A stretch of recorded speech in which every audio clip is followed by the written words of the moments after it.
Very safe talaga siya. It will request approval to your trusted device or you can use the code kung hindi mo naman hawak siya ngayon. So, ang daming levels of security na hindi ka salisihan, kumbaga. Okay? So, that's iCloud Keychain. Next, si security and privacy is very important kay Apple, kaya may sarili siyang preference. Siguro i-demo ko na lang para mas mabilis.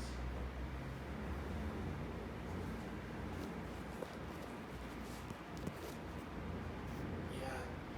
System preferences. Ito po, may sarili siyang security and privacy. On a user level, pwede ko i-change yung password ko dito. Pero as an admin level, pwede ko itong i-unlock.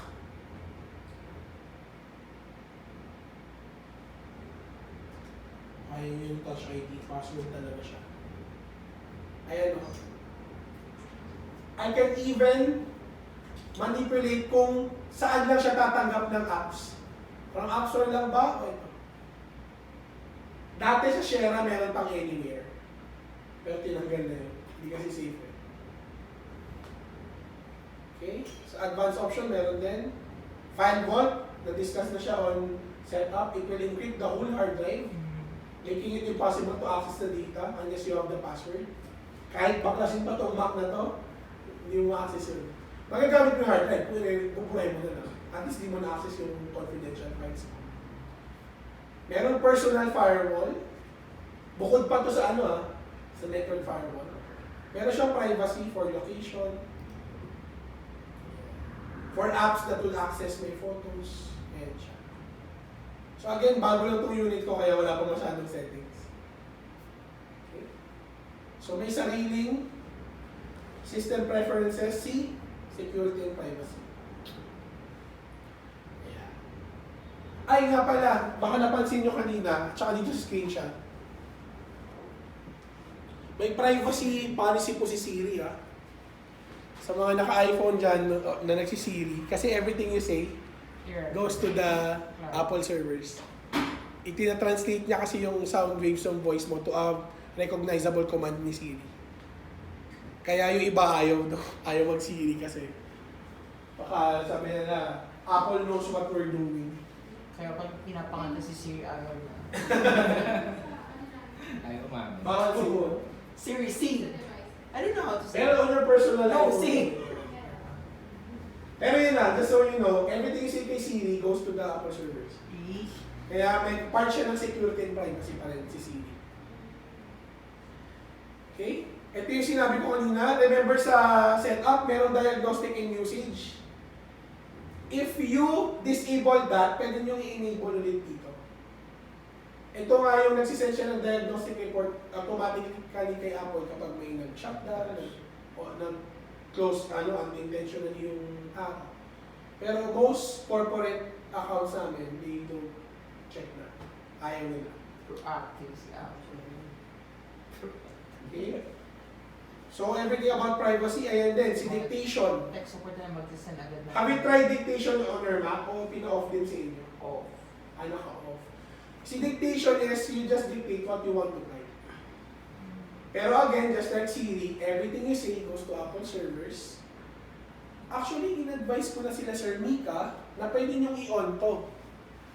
Kasi meron po siyang enhanced dictation that will allow offline use. It will just download additional resources. Tapos yung sasabihin mo, hindi na dumadaan sa server ni Apple. Sinadjust ko lang naman sa kanya. Sabi ko, sir, baka gusto niyo mag-offline use, baka may mga staff kayo dyan or mga boss na would like to use dictation. Kasi sa iPhone na ang sobrang handy niya. So yun, pwede yan. I-off. Part ng security and privacy rin, Find My Mac. Okay, so again, ano ulit ang ginagawa ni Find My Mac? Ini-enable niya yung guest user dahil it's a trap. Di ba? So kasi nga, kung may nakapulot ng Mac nyo, wala siyang ibang pwedeng gamitin kundi yung guest user. At pag kumonect siya sa internet, you will be notified your Mac has been found. Yes. Pwede mo i-view sa iCloud.com. By the way, iCloud.com, yung Find My Mac or Find My iPhone, pwede nyo buksan yun kahit naka-Windows PC kayo. Kasi it's a browser-based locator. So makikita nyo na yung proximity kung saan siya na huli nakita. Maglalabas ng notification dun sa email mo. nakapulot. Hindi, yung nakapulot. Yes. Hindi. Hindi niya alam na natitrace na siya. Okay. Ang pwede mong gawin, Kasi dun sa Google, pwede siya yung this is a stolen device. ang pwede mong gawin, sir, pwede ikaw mismo mag-send ng message sa device mo. Kasi nga, ninakaw na nga, di ba? So, ibig sabihin reformat at tinanggal yun. Kilala sa green news. Okay? So that's for the security and privacy. So don't worry, babalikan ko yung Pero keychain. maganda yun, hindi yan ang fine mo. Fine man, magana pa rin Fine maganda. install na. Ay, pag in-install, tapos pinalitan ng hard drive, Hindi pa rin nakabig sa serial number. nakakabit siya, pero Huwag ka mag-alala, mahal Kasi pa. kung- Bakit yung mga kakamera mo yan? Mahal magpa-replace ng Mac, ay ng tawag ito, share pero ng kung hard drive hindi sa kasi iPhone. hard drive, Kaya- wala na yung credentials mo dun sa iCloud eh. Pero you can usually, kunyari lang, nakuha yung MacBook mo. File na police report, then report mo sa service center namin. Para i-alarm namin yung service center na kapag may nagpa-service ng ganitong serial number, i-okay. Nice. Oo nga, perfect. Kasi Service may nangyari center na kung nila. ganun. Oo, service center. Kung di Ay, ang Green daming, Hills. ang daming Kasi- Green Hills side Ano view. pa sa inyo sa center? Ang nangyari, actually yung unang nangyari, nawala yung service unit yung isang trainer. Nagpa-service sa Marikina branch namin yung Although hindi naman wala service center niya, parang patulong ba? Na magpa-reset ng password. Sakto, yung trainer na nawala, doon naka-assign. Siya yung ko to Tapos nagtawag na ng more security. Binili lang din naman eh. Nag-renta lang sa kanya. Pero there was a time in MOA na gusto niya ipaganahin namin yung Find My Mac. Hindi nga niya na-fulfill yung tatlong Una, malamang walang internet yun. Hindi niya in-on yung location services. Hindi matandaan yung daughter niya kung nasa hindi niya yung iCloud. So hindi naman siya matulungan. Sabi namin, sir, we can just get your proof of purchase, andun yung serial number. I-report namin yung serial number para pag nagpa-service sa amin, sa service center, ma-hold yung unit. That is if sa amin nagpa-service. Pero kung sa main market siya nagpa-service, wala rin kami magagawa. That's the least thing that we can do. Kaya dapat naka-on yung Find My Mac. Okay? So yun siya. Sa security. Another topic for security. Do you need a bladder break? Hindi pa naman. Hindi pa. By the way, nagtimbang din ba kayo? Kasi parating na ulit yung merienda. Ayan. So let's manage password changes, no? Ito na po. Kapag sinabi mong password change, it is user-initiated. Bakit user-initiated? Alam niyo yung lumang password niyo. Okay? Dahil pag password change, you have to provide your old password before you give the new password. Okay? You can do that in security and privacy or sa users and groups. Very simple. Ganun lang kadali mag-change ng password. Ano naman yung password reset? Sana nagganito dali sa mo. Password reset, ito yung ginawa nyo kanina, sir. Administrator initiated and you don't need to provide the old. Bigay mo kagad yung new. Keychain. Ayan. Doesn't reset keychain, doon ko po i-explain ngayon. Doesn't reset. Hindi, tapusin ko muna lahat ng methods to reset a password. Okay? That's the first method to reset a password. If you have another admin, use that to reset kahit admin pa yung kabila. Or standard, pwede mo i-reset na. Next, you can reset your password at the login window using kung nag-sign in kayo na Apple ID during setup. It is triggered by 3 failed attempts, tapos ilalagin mo na lang yung Apple ID mo. Pero wait lang, let me ask you a question. Yes sir, nakalimutan ko na yung password ng Apple ID ko eh. Meron pang way. You can go to iCloud system. I forgot. Ah, Hindi, legit to. I forgot that apple.com. You will reset first your Apple ID password bago mo ma-reset. katulad lang din ng gamit ko. Pwede ka rin sa site ng Apple, tapos Yes. meron daw forgot password. Forgot password. Here, Pwede rin po I yun. forgot that app. Other way to reset a password. Hindi ko lang pinagawa kanina sa recovery, pero ito po yun. You can open terminal sa recovery, type mo reset password, no space, and then choose the user that you want to reset the password. Okay? Ayan. Ito, explain ko na ito ngayon. Yung mga users na. Ito yung problema ng mga users dati. Dati Wait. hanggang ngayon. Actually, with Mojave, okay lang. Kitchen ba? Pero kung ano to, network user, may problema sa, you have to re-upload the certificate. Actually, na-discuss ko na to kay Sir Mika. Na hindi pa nagagawa hanggang ngayon. Hindi pa rin nagagawa. Yes sir, that. Tignan ko kung ano magagawa ko. Okay. By default, yung keychain password, user password equal yan. Kung Apple to, Apple din to. On the previous version of the OS, ni-reset mo to. Ginawa mo kunyari Cherry. Ito Apple pa rin siya. Tapos may nagpa-prompt, update keychain. Ngayon po, actually since High Share, kapag ang user password mo from Apple To cherry. to Cherry, yung keychain mo, Apple brand. Apple pa rin, di ba? Mm. Pero hindi ka na niya kukulitin. Bakit? Gagawa siya ng blankong keychain na nakasynchronize dito. Gagawa siya ng blankong keychain na synchronize with Cherry. Anong nangyari sa old keychain mo? It will be archived. In case kailangan mo talaga yung naman niya. In a perfect world. Pansin mo, di ba parang ganun siya? At hindi sa... napansin mo sir kanina ni-reset mo yung password ng user na yun. Minigate mo. May nag-pop up ba na yung keychain hindi synchronized? Wala, di ba? Because this took effect. Hindi ka na niya kukulitin na ayusin mo to, ayusin mo to. Parang granted na ng system na nakalimutan niya, ni-reset nga eh. I'll create a new keychain na lang for this one. Ganun na po yung ginawa ni macOS Mojave.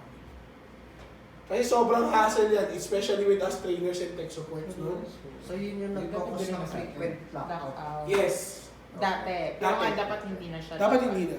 Kasi kung ang password ko Apple, keychain ko Apple, good yon. Eh hindi nga gumana kanina.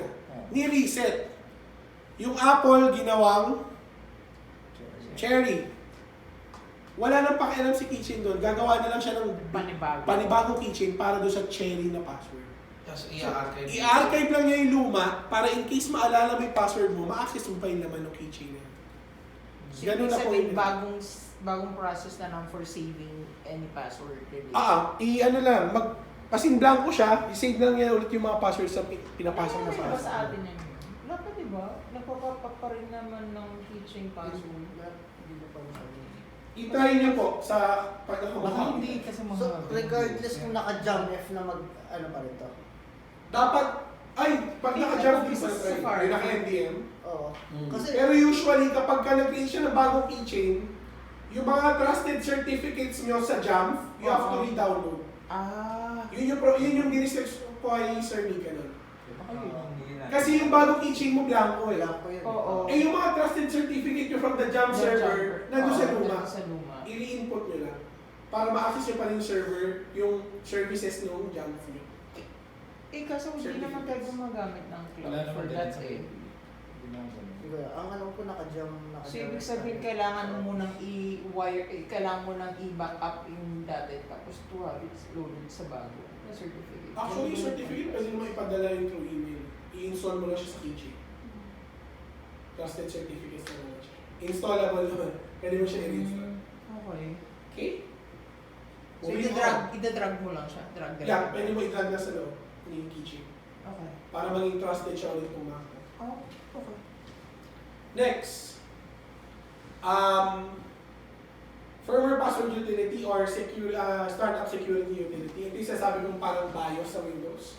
It will not allow you to boot up dito. Magkakaroon siya ng padlock icon during startup. You have to input. A forgotten firmware password or startup security password is a trip to the service center with your proof of purchase dahil sila lang ang magtatanggal nun. I'm sharing to you with old models, yung MacBook na detachable yung battery, yung iMac na may DVD drive, you just reconfigure the RAM, tapos restart mo siya. While restarting, hold mo yung option Command RP, okay na yun. Pero ngayon kasi, service center na lang po ang pwede makatulong sa inyo with your proof of purchase. Pwede bang via serial number na lang instead of... Kung hindi nyo ma-trace yung proof of purchase, Ang pwede ibibigay ba ba na... i-escalate kay Apple? Ang ibibigay ba na printable receipt is galing sa inkjet yung... Yung ano? That matrix, yung ano? Or Yung hindi nabubura? Oo. Usually pag gano'n, hindi talaga dapat nabubura. Oo. Sa amin, gano'n, sa store, hindi nabubura yung ano. Kasi ngayon yung lahat ang printer ngayon nabubura na. Wala namang magtatagal. Oo, wala may tattoo. Yung ano, thermal? Wala nang tatagal. Kasi, photo-copy ka agad yun. Photo-copy ka agad pag ganyan. So, ayun, short exercise. Nakalagin kayo sa user nyo or kay admin? Admin. Oh. From Apple, change nyo na lang yung password ni admin to Macintosh. Change lang ha, ibig sabihin you can use users and group or you can use security and privacy. Kay admin na password na. Yes, kay admin na password. Kailangan mo na mag-login. After you do that, ang password na ipapalit nyo, Macintosh ha. Yung user na ginawa nyo, i-reset nyo yung password. Tapos mag-login kayo. And you will notice na hindi na kayo haharangin ng keychain. Quick exercise lang yan. So, i-change password. Yan. I-change password nyo yung sarili nyo, yung admin account. Ang new password is Macintosh.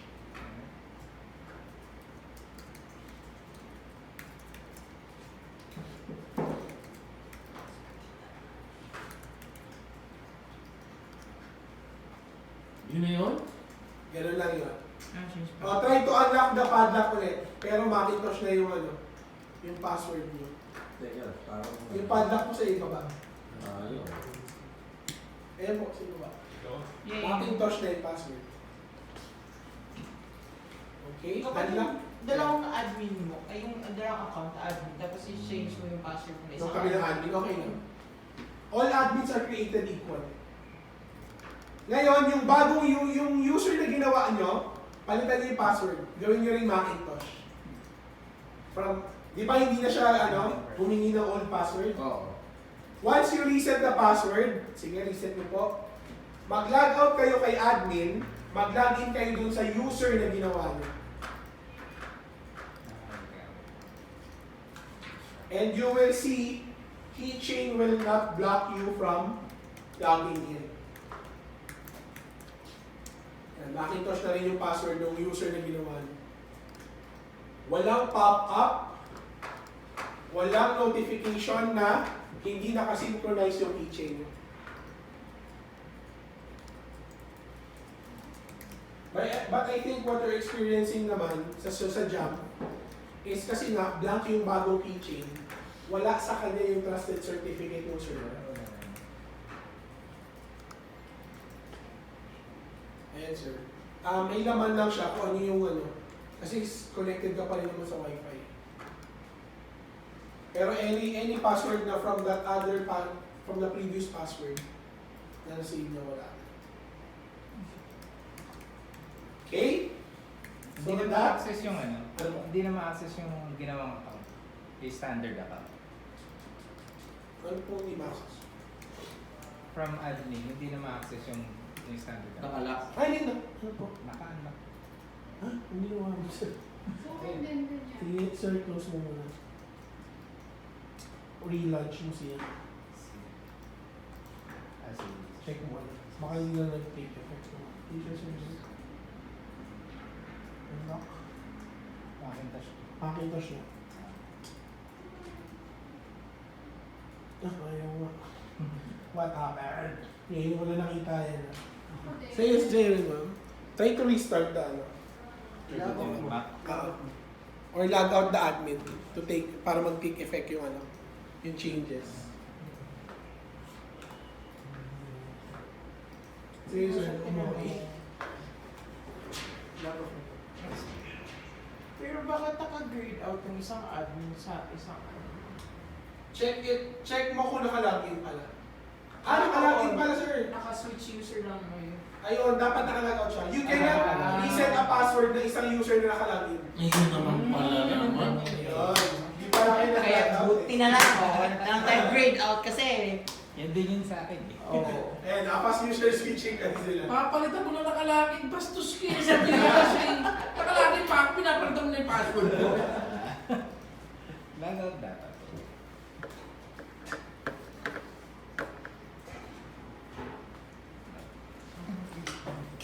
Okay, so that's one condition din. You cannot reset a password ng user na nakalagin. Pag nakalagyan ang user. So yung admin, pwede niya ma-change yung password. Ng kabilang admin. Kahit admin pa siya.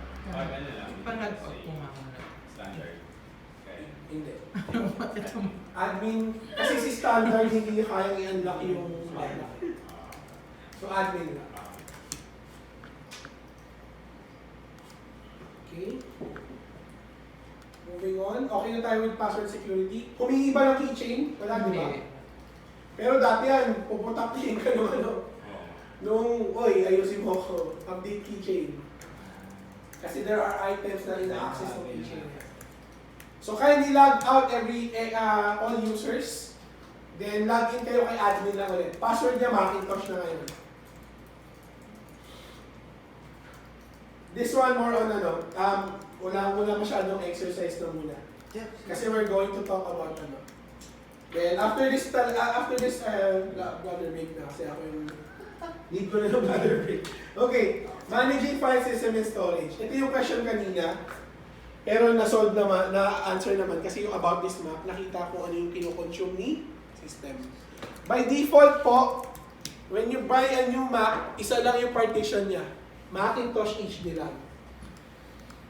You can use this utility para mag-partition. Hindi ko pa yung napagawa sa inyo kasi pinagawa ko kayo ng bootable.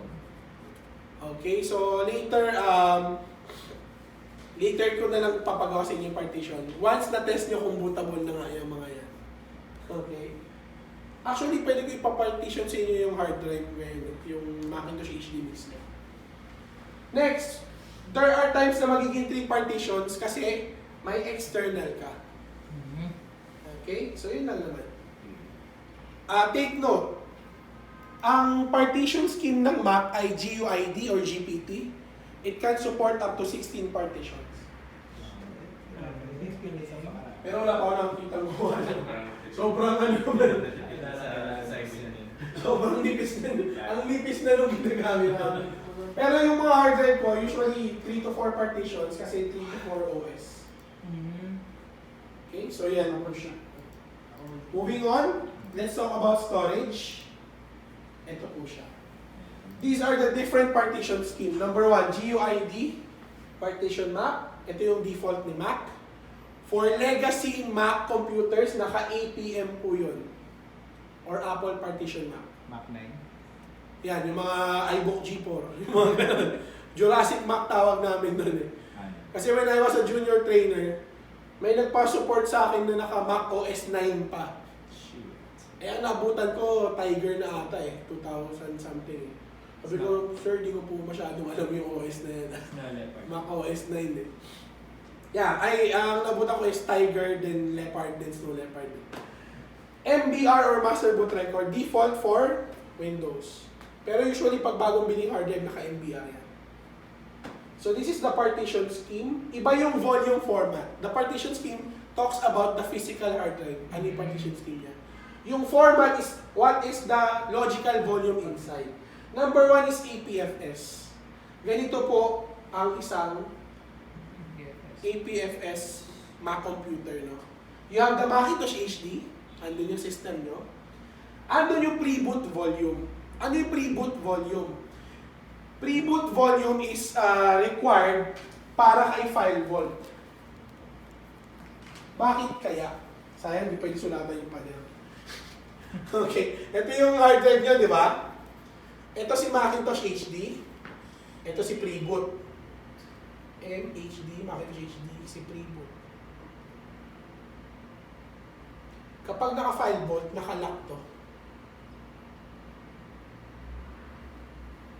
So, sino mag-ano? Paano ka mag-unlock? Kay pre-boot.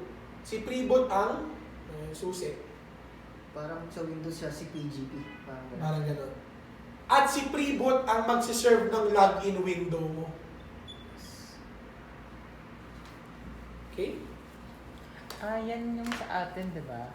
Pre-boot tayo, lahat ng Mac users. Pre-boot siya mag-ano. And then you have recovery and virtual memory. So that's APFS. Si Mac lang ang nakakabasa nito.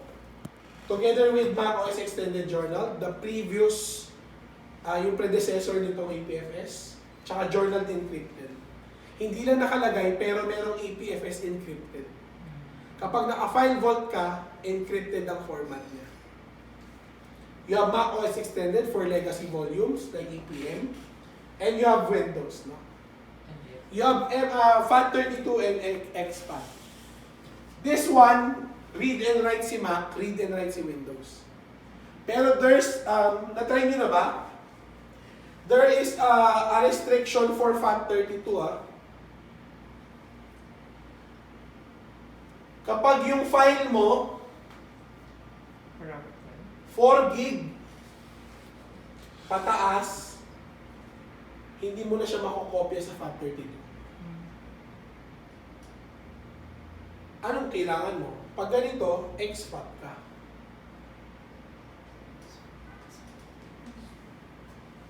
Take note single file. Kasi may nagtanong sa akin, hala sir, meron akong folder, 7 gig. Kaya ba siya open sa FAT32? Depende. If this is accumulated file size, basta walang file na 4 gig alone, kaya. Kasi accumulated lang naman to. Pero kung yung file size ng file mo, 4 gig, siya pa lang 4 gig na pataas, hindi siya makakopya ng FAT32. You have to use exFAT. Okay, and then of course, there's NTFS, which is read-only lang si Mac. Baka mamaya na-try nyo na to, kumukopya ka ng movies from the hard drive, pwede. Kasi may read ka eh. Pero kung ikaw na maglalagay doon sa hard drive ng tropa mo, hindi ka pwede. Wala kang right capability. Baka naka-NTFS siya. So, paano nyo yun makikita? Remember yung get info? You can click the hard drive, get info, or command I, makikita mo yung volume format mo. Kung NTFS ba siya, FAT32 ba siya, or Mac OS Extended. So, that's how it is explained yung storage. No? And then there's Apple File System. It's a container, no? That must contain at least 3 para gumana siya as a bootable system volume ni Mac, no? Ano yung kaya yung tatlong yon? At least 3, which is Macintosh HD, pre-boot volume, and recovery volume. Yung VM po is virtual memory na gagamitin lang kung kailangan. Okay? So how will you know kung APFS siya? Yan, get info. Actually, press nyo Shift Command C. Now, Shift Command C. Nakita niyo yung Macintosh HD? Select nyo siya, then Command I. Get info. Anong volume format niya? APFS. So kung 9 volt nyo yan, APFS encrypted din siya. Okay?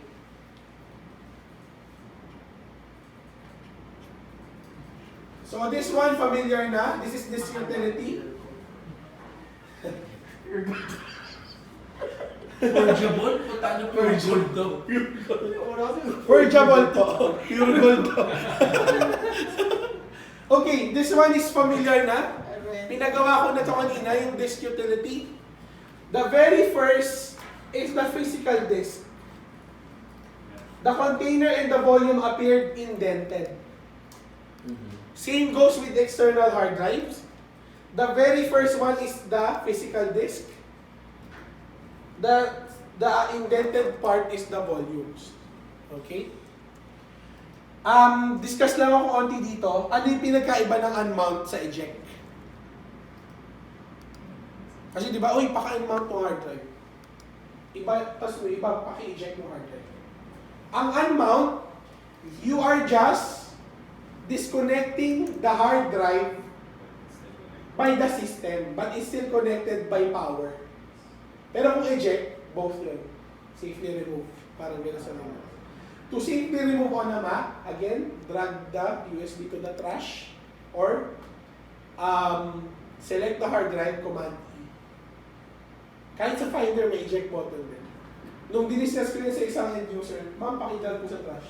Ayaw niya. Wala na dumaan. Baka daw mabura. Sabi ko, hindi ma'am, magiging eject button ko. Hindi, dito na lang ako kay Finder.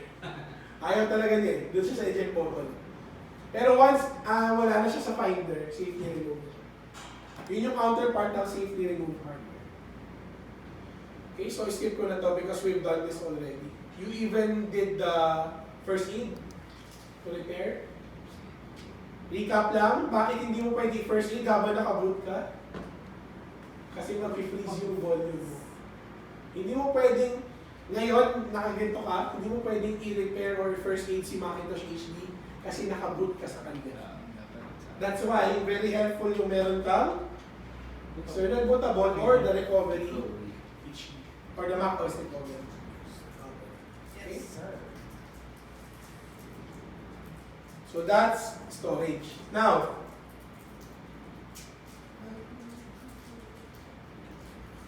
kindly click the Apple logo. Yung about this Mac gawin yung system information, hold Alt. Alt or option. Magiging system information yan. Open system information. How do you check for physical connectivity? Siguro ito na lang. Pakita ko na lang din dito. System info. Ayan. For example, may kinonect kang USB. By the way, yung bago na MacBook, wala siyang USB port. Naka-USB siya, so mayroon akong adapter for a USB pa. Kaya medyo hassle. Parang Thunderbolt. Ito po yung kanyang ano. So pwede mo rin siya i-charge using that. Pero hassle, wala siya ano, USB port. Tsaka wala din siya Ethernet port. So, Downgrade na lang. downgrade ka na lang. Okay, so for example, may kinonect akong USB. I can just use USB. saan na ba yung storage? Ayan, storage. Ayan o, nakikita siya. Although install Mojave kasi yun yung pangalan niya. Pero ayan, nakakonect siya via USB port. So dito mo pwede makita. For laptop users, add ko lang no, si system info pwede mo makita yung power. Yung cycle count ko 3 no. Ibig sabihin, ano yung cycle count? This is from 100 to 0 or 10%, then 100 ulit. Hanggang 1,000 counts yung kaya niya. So this is quite new. So kung medyo, kunyari may boss kayo, or I think you're using laptops, diba? Medyo mabilis na mag-lobat. I-check nyo kay system information power. Check the cycle count. Baka mataas na. Ano pinaka-required na masabi natin pwede na siya? Papalitan ba yung battery? Usually, kahit na nearing 1,000 siya, kaya pa naman niya. Working pa rin yung battery, pero mabilis lang mag-drain. Okay. Pag sira yung battery mo, Dito po mismo sa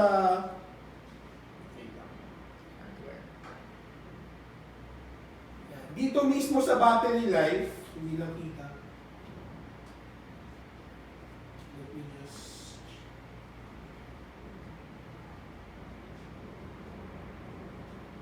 Dito sa battery life mismo, ayan, kaya siya nag-cycle count 3 kasi full charge siya pala ako.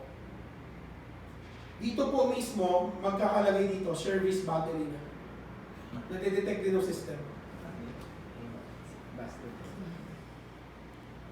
Okay, so ito yung hardware bus. Wala lang akong USB, but for you, you can take the USB port, the firewire, or the Ethernet. Ito wala. USB pa rin siya. Lang, ano. FaceTime, HD camera, magic keyboard. Ayan. Ayan, nakita niyo po. If you click USB, lahat po ng devices connected via USB, makikita niyo doon. So yung FaceTime camera, yung keyboard, Device yung, manager. meron siya. Okay, so that is the hardware bus and system information. For Yes, storage, siningit ko lang yung ano. Now, partition, no? With GUID or GPP, kaya niya po, sabi ko kanina hanggang 16 partition, di ba? Bukod doon, it's called non-destructive partitioning. Pwede nyo i-partition yung disk ng hindi nabubura yung ibang data nyo. And that is what I want you to do now. Quit everything, nakalagin kayo kay admin. Yes. Open disk utility.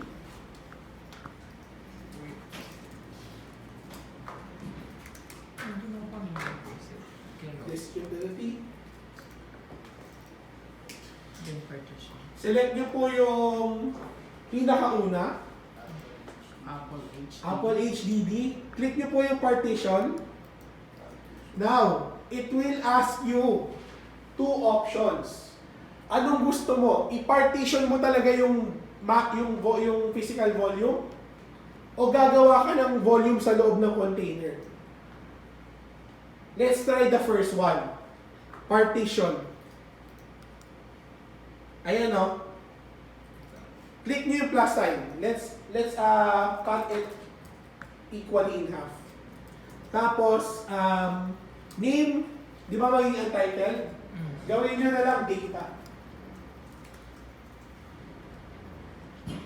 And then, APFS din siya. And then, apply. Ano nakalagay? Partition. Partitioning this disk will change some of the partitions. No partitions will be erased. Sige, click OK. Erase. Click Ah, OK. Continue. May partition and continue. Mabilis lang. Okay? So, ibig sabihin, ayun siya, non-destructive resizing and adding partitioning. Data. Okay? So, yun po siya. You can add partitions without erasing data. Partition. Mahusay ito, no? Oo. Ang kagandahan nun, pwede ka mag-install ng ibang OS doon sa kabila. Kunyari, may client ka sinusupport na naka-share pa. Kahit live. Install mo ng share yung kabila. Kahit live yung laptop. Katulad kay Windows, kailangan Kailangan yung sa initial na Format pa lang. yung Sa initial setup mo, iplano muna kung ilang yung Oo. kasi naka-MBR po siya. MBR doesn't, or Master Boot Record, doesn't support non-destructive partition. Ang dahil dyan, mag-Mac na kayo. Malapit na po ang anniversary ng PowerMac Center, August 26. It's our 25th Mura ba? anniversary. Ipapa-email ko na lang si Miss Jackie kay Miss Ange kung may mga promo or ano. From ano. Papayag ba kayo ng tawag ito?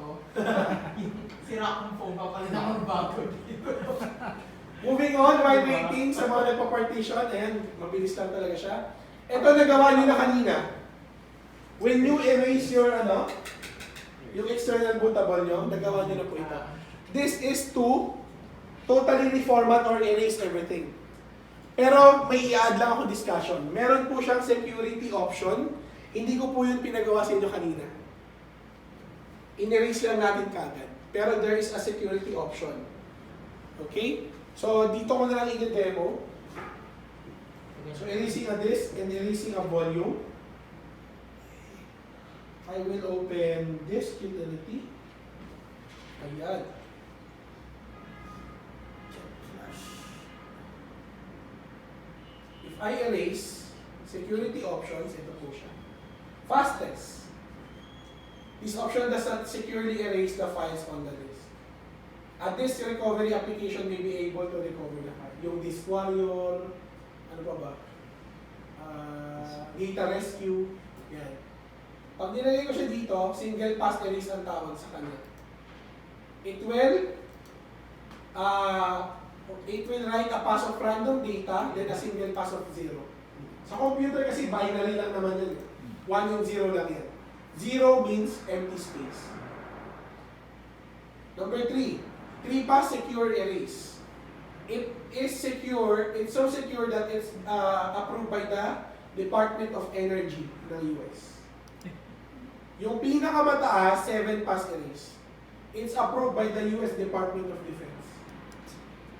Kasi ang ginagawa dati ng US Department of Defense, yung mga hard drive nila, sinisira nila. Kasi confidential data about the states. Pero ngayon, ito, meron naman. So same lang din kapag in-erase mo yung, ito yung disk. Kapag in-erase mo rin yung volume, ganun din naman. May security option. Take note, using multi-pass erase on flash disk or naka-flash is not recommended. It will degrade the performance of the flash storage. Usually, ang multi-pass erase is recommended for the hard drive, yung mga HDD lang, yung may spinning lang sa loob. Okay? Pero at least you know the security options available. Okay? Encrypting a disk. Siyempre, hindi ko na ipapa-encrypt sa inyo. Pero pwede nyo siyang gawin kay Finder.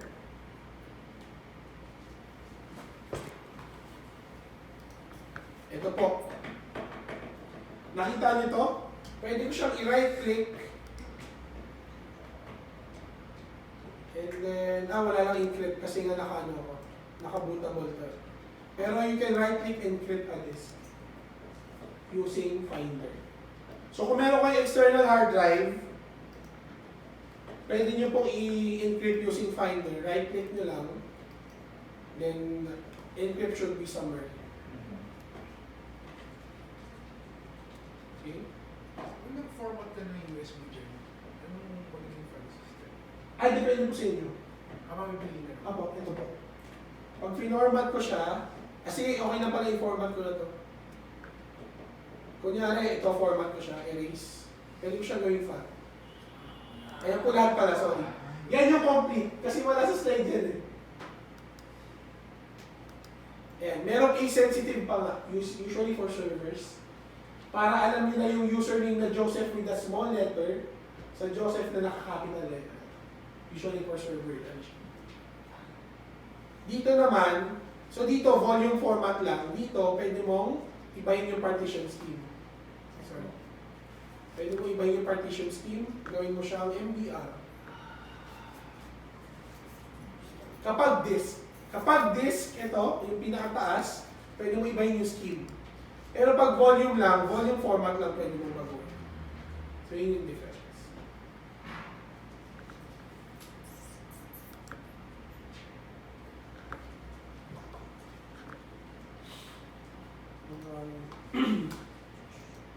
Ayaw nyo mag-unmirror. Got it. Yeah. So moving on. Ayan. Andun din si target disk mode. Si target disk mode, you can initiate it by, siguro, this one you can try kasi bladder break tayo after. I-restart nyo yung Mac nyo. While you're restarting, hold nyo yung T. T? Oo, hawakan nyo yung T. Restart. While restarting, hold nyo yung T. Dapat makita nyo yung Thunderbolt or Firewire. Minsan ka na naman nakahawak sa tinga. Oo nga, ito na. Magulat ka naman, hindi naman Okay. manilang. So ano yung target this mode? Magiging external hard drive na siya. Bakit siya relevant sa troubleshooting? Bukod sa pwede mo siyang i-back up, kunyari problematic na yung screen, wala kang interface, i-target mode mo siya, pwede mo copyhin yung files. Or, kung problematic yung hard drive niya, yung Mac na naka-target mode or naka-slave, pwede siyang i-repair or verify, i-first aid nung ayos na Mac. So, ganun siya. So, this one, nagawa nyo na.